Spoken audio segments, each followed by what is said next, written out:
को दिल्ली आने से लेके कौन से इंस्टीट्यूट में आपको एडमिशन लेनी चाहिए, कहाँ पे रहना चाहिए, कब तक रहना चाहिए, सब कुछ A to Z। और अगर आप मेरे से पूछो कि आपको दिल्ली आना चाहिए या नहीं आना चाहिए, मैं खुद एक्सपीरियंस लेना चाहता हूँ या चाहती हूँ कि वहाँ पे क्या हो रहा है, कैसे लोग पढ़ रहे हैं, एवरीथिंग। तो देखो, आप जब दिल्ली आते हो, जब ये डिसाइड कर लेते हो कि दिल्ली आ रहे हो आप, सबसे पहले अगर आप हिंदी मीडियम वाले UPSC के स्टूडेंट हो तो मुखर्जी नगर या उससे तो करोल बाग, ओल्ड राजेंद्र नगर, वो आपको लूटेंगे, अच्छे से लूटेंगे। काफ़ी छोटी रूम और काफ़ी महंगे रेंट्स। फीमेल्स के लिए फ्री है, तो हर कोचिंग अपनी सारी बातें अच्छी ही बताएंगे। आप दूसरे नंबर वाले कोचिंग इंस्टीट्यूट को ढूंढना, क्या माहौल होता है, फ्री के भी खर्चे ठीक ठाक आने वाले हैं आपके। Hello people, how are you all, I hope you would be doing good. और आज की जो मेरी टॉपिक होने वाली है, बिना देर किए स्टार्ट करते हैं। और हाँ, मैं टॉपिक बता देती हूँ पहले आप लोगों को। आज की टॉपिक सिंपली ये होने वाली है कि आप लोग जो भी दिल्ली आना चाहते हो, UPSC या कोई भी अदर कॉम्पिटिटिव एग्ज़ाम्स के लिए प्रिपेयर करने के लिए, वैसे मैं स्पेसिफिकली यहाँ पे UPSC की बात करूँगी क्योंकि मैं खुद UPSC की प्रिपरेशन कर रही हूँ, इसलिए। और मैं यहाँ पे आपको दिल्ली आने से लेके कौन से इंस्टीट्यूट में आपको एडमिशन लेनी चाहिए, कहाँ पे रहना चाहिए, कब तक रहना चाहिए, सब कुछ A to Z बताने की कोशिश करूँगी। तो चलिए, सबसे पहले हम आते हैं फर्स्ट पॉइंट पे कि क्या हमें दिल्ली आना चाहिए। वैसे तो मैं बोलूँगी कि अगर आपने ये डिसाइड कर लिया है कि आपको UPSC के लिए प्रिपेयर करना है, और अगर आप मेरे से पूछो कि आपको दिल्ली आना चाहिए या नहीं आना चाहिए, फ़र्स्ट ऑफ़ ऑल आप बिना दिल्ली आए भी UPSC के लिए प्रिपेयर कर सकते हो। पर जहाँ तक मुझे लगता है ये बात आपको पता होगी। फिर भी आई नो बहुत सारे लोग होते हैं जो आना चाहते हैं, मैं भी उनमें से एक थी, इसलिए मैं बता रही हूँ। होता कि मैं खुद एक्सपीरियंस लेना चाहता हूँ या चाहती हूँ कि वहाँ पे क्या हो रहा है, कैसे लोग पढ़ रहे हैं, एवरीथिंग। तो देखो, आप जब दिल्ली आते हो, जब ये डिसाइड कर लेते हो कि दिल्ली आ रहे हो आप, सबसे पहले अगर आप हिंदी मीडियम वाले UPSC के स्टूडेंट हो तो मुखर्जी नगर या उसके आसपास के एरिया में रहना सोचोगे। और अगर आप इंग्लिश मीडियम वाले तो करोल बाग, ओल्ड राजेंद्र नगर, पटेल नगर, झंडे वाला, ये सब आसपास के एरिया आप ढूंढोगे रहने के लिए। देखो, आपके कोचिंग इंस्टीट्यूट से जितना पास आपका PG या फिर फ्लैट रहेगा, उतनी ज़्यादा आपकी रेंट रहेगी। और जब आप आते हो तो सबसे पहले तो आपको ब्रोकर्स मिलेंगे जब आप रूम ढूंढोगे, और ब्रोकर जब मिलेंगे वो आपको लूटेंगे, अच्छे से लूटेंगे। और आप लूटोगे क्योंकि आप फर्स्ट टाइम आ रहे हो, आपको ज़्यादा आइडिया नहीं होगा। हाँ, कुछ लोग जो जिनके रिलेटिव्स हैं या किसी के थ्रू आ रहे हैं, उनकी बात अलग है, वो थोड़े हो सकता है ये लूटने से बच जाएँ, ये प्रोसेस वो स्किप कर दे ब्रोकर वाला।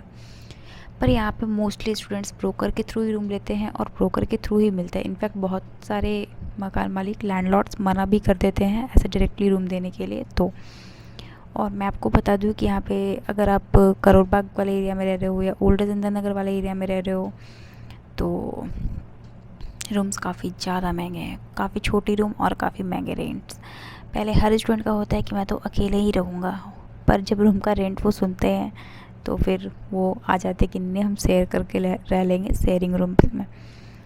बट जब आप रूम शेयर करने लगो तो फिर आपको समझ में आता है कि हो सकता है कि आपके सामने वाला पार्टनर उतना ज़्यादा वैसे कॉम्प्रोमाइज़ करने वाला ना हो, या फिर आप उतने ज़्यादा किसी के साथ कॉम्प्रोमाइज़ करने वाले नहीं हो। कॉम्प्रोमाइज़ इन द सेंस कि अगर आप किसी के साथ रूम शेयर कर रहे हो तो आपको छोटी छोटी चीज़ों पे कॉम्प्रोमाइज़ करनी पड़ेगी। तो ये, हाँ, कुछ स्टूडेंट ऐसे भी हैं जो थोड़ा दूर रहते हैं। जितने दूर होंगे उतना रेंट कम होगा, रेंट की वजह से।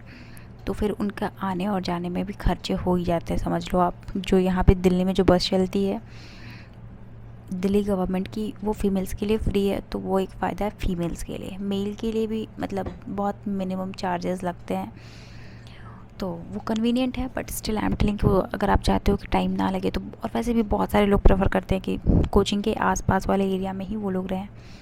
तो ये है। चलो, अब आपको रूम मिल गया, रहने का ठिकाना मिल गया।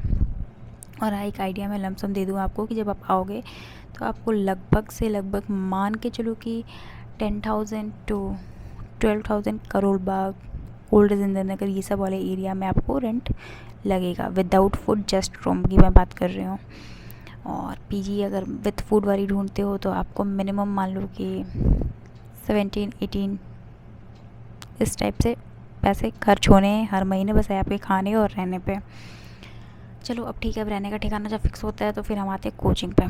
कोचिंग में भी आप जैसे जिस कोचिंग को शॉर्ट लिस्ट करके रखोगे वैसे मैं बोलूँगी कि हाँ, अगर आपने शॉर्ट लिस्ट नहीं करा है तो घर से दिल्ली आने से पहले आप ये शॉर्ट लिस्ट कर लो कि आपको कौन से कोचिंग में एडमिशन लेनी है, क्योंकि आपको यहाँ पे जब आप जिस कोचिंग में भी एडमिशन लेने के लिए इंक्वायरी करने के लिए जाओगे, हर कोचिंग अपनी सारी बातें अच्छी ही बताएंगे, जो कि हर कोई करता है, दैट्स फाइन। डिसाइड आपको करना है। जैसे कुछ ऐसे इंस्टीट्यूट्स हैं जो कि रिकॉर्डेड लेक्चर्स नहीं देते हैं, दे आर लाइक कि आपकी क्लास मिस नहीं होनी चाहिए, और अगर कुछ क्लास मिस हो गई तो फिर वो आपको रिकॉर्डेड लेक्चर्स देंगे, बट बाकायदा आपको रीजंस उनको बताने पड़ेंगे एंड दिस दैट, और फिर वो एक बार या दो बार आप उस लेक्चर्स को देख सकते हो। और एक स्पेसिफिक नंबर ऑफ़ डेज से ज़्यादा क्लासेस आपके मिस नहीं होने चाहिए, ये भी है उनका एक टर्म्स एंड कंडीशंस कह लो। दूसरे नंबर पे वो भी कोचिंग इंस्टीट्यूट्स हैं ऐसे आपके पास ऑप्शन में, जो आपको ऑफलाइन, अगर आपने ज्वाइन, ऑफ कोर्स अगर आप दिल्ली आ रहे हो तो ऑफलाइन ही ज्वाइन करोगे, तो अगर आपने ऑफलाइन ज्वाइन कर रखी है फिर भी वो आपको ऑनलाइन की एक्सेस देंगे और आप उसको मल्टीपल टाइम्स देख सकते हो।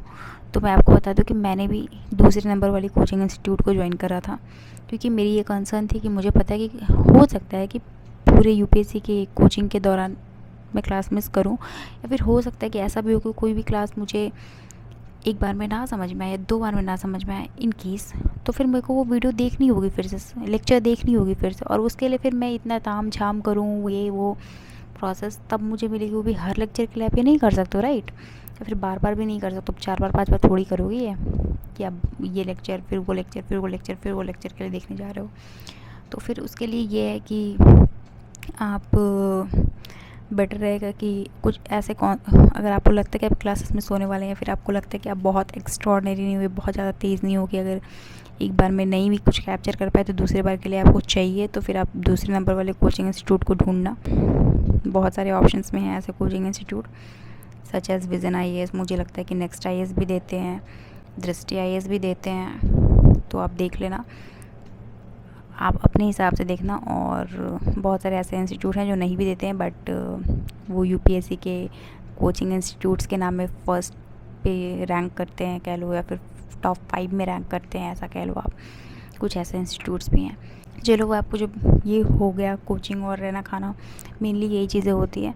कुछ लोगों का होता है वो लाइब्रेरी ज्वाइन करते हैं, क्योंकि एक साथ दो रूम में पढ़ नहीं पाते, कुछ होता है, मतलब समझो आप, कभी कभी होता है कि अगर नीड लग रही है लाइब्रेरी ज्वाइन करने की, वो माहौल के लिए बस कि लाइब्रेरी जाना है, थोड़ा माहौल मिलेगा, सब लोग पढ़ रहे तो मैं भी पढ़ लूँ वो, या फिर ऐसे भी जब आप फर्स्ट टाइम आते हो तो थोड़ा लगता है कि चलो यार देख ले ज्वाइन करके कैसे पढ़ा जाता है, क्या माहौल होता है, तो उसलिए भी ज्वाइन करते हो। तो लाइब्रेरी के भी खर्चे ठीक ठाक आने वाले हैं आपके। आई गेस यहाँ पे अगर रहोगे आप करोल बाग या फिर ORN वाले एरिया में, तो फिर आपको पड़ जाएंगे 2,500 से 3,000 रुपये, अगर ठीक ठाक आप लाइब्रेरी ज्वाइन करते हो। लाइब्रेरी भी जब ज्वाइन कर लिया आपने, उसके बाद मैं आपको बता दूँ कि जैसे जैसे आपके फ्रेंड्स जोन बढ़ेंगे वैसे वैसे आपके स्टडी आवर्स कम होंगे। स्टार्टिंग में हर बच्चा मोटिवेट होके आता है, हर बच्चा मोटिवेट होके आता है, हम टेलिंग यू।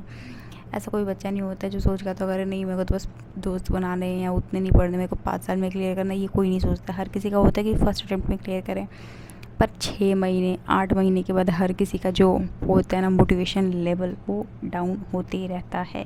मेरी तो यही सजेशन रहेगी कि आप प्लीज़ ज़्यादा फ्रेंड्स बनाने पे ध्यान मत देना, और यहाँ पे जब आओ तो don't trust anyone, don't share each and everything with any of your friend, ठीक है, बिकॉज़ यू नेवर नो कि कौन क्या सोच रहा है आपसे, और आप हो सकता है कि आप आज इसको फ्रेंड अपने मान रहे हो, कल आपकी उससे लड़ाई हो जाए। So always think twice before sharing anything with anyone.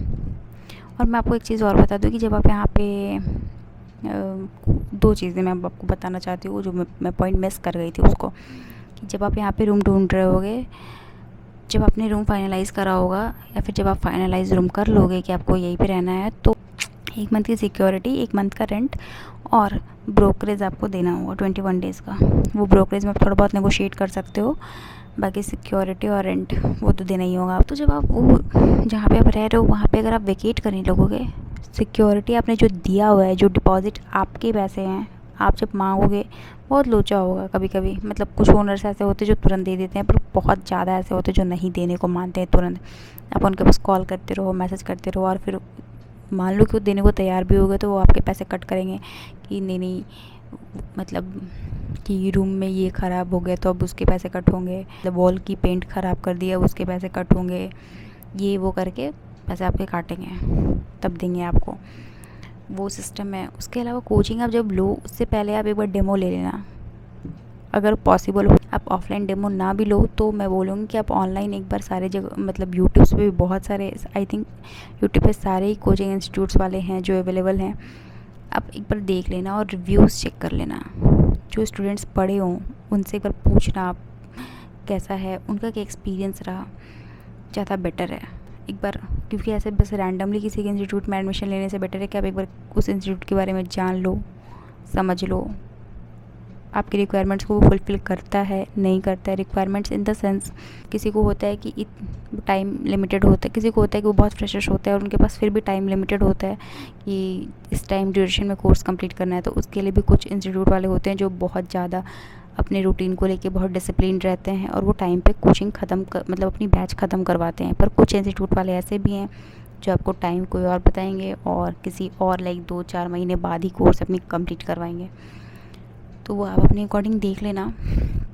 और मैं एक और फाइनली एंड लास्ट सजेशन में ये देना चाहूँगी कि जब आप दिल्ली आ रहे हो, आपकी जब क्लासेस ख़त्म हो जाएं तो घर चले जाना और घर पे पढ़ाई करना, क्योंकि यहाँ पे खाने की दिक्कत है।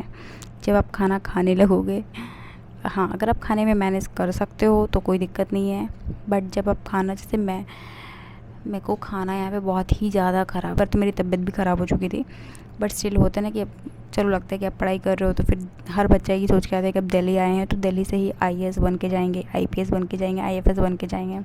कभी कभी होता है कि बीच में भी आपको जाना पड़े, बट वो आप देख लेना आपके अकॉर्डिंग। खाना ऐसा नहीं, मतलब 1-2 दिन तो खाना अच्छा लगेगा, 1 महीने 2 महीने अच्छे लगेंगे, हर दिन अगर आपको खाना हो और सालों साल वो खाना आपको खाना पड़े तो अच्छा ना भी लग सकता है। अगर आप ये चूज़ कर सकते हो कि आप खुद से बनाओ तो that's well and good, but कभी कभी वो टाइमिंग का इशू हो जाता है कि आप क्लास से आ रहे हो फिर खाना भी बना रहे हो, खा रहे हो, थक जाओगे, फिर पढ़ाई करना बैठना, ये सब थोड़ा सा टफ़ हो जाता है। अगर वो मैनेज कर रहे हो तो आपकी मर्ज़ी, आप अगर अच्छे से कर ले रहे हो तो that's well and good as I said. बाकी कुछ लोग प्रेफर करते हैं कुक लगवाना, वो भी कर सकते हो। बाकी कुछ लोग मेस से भी खाना खाते हैं, वो भी हो सकता है, तो वो आप देख लेना अपने अकॉर्डिंग। और जैसे भी हो यार, पढ़ने से मतलब है, पढ़ाई करो, एग्ज़ाम निकालने से मतलब है, एग्ज़ाम निकालो, अपनी ड्रीम को फुलफ़िल करो। एंड या that is it. I hope कि ये वीडियो आपके लिए हेल्पफुल हो, और अगर हेल्पफुल रही है तो please don't forget to like, share and subscribe to our YouTube channel. Let's compete UPSC. Thank you. Bye bye. Take care. See you in the next video.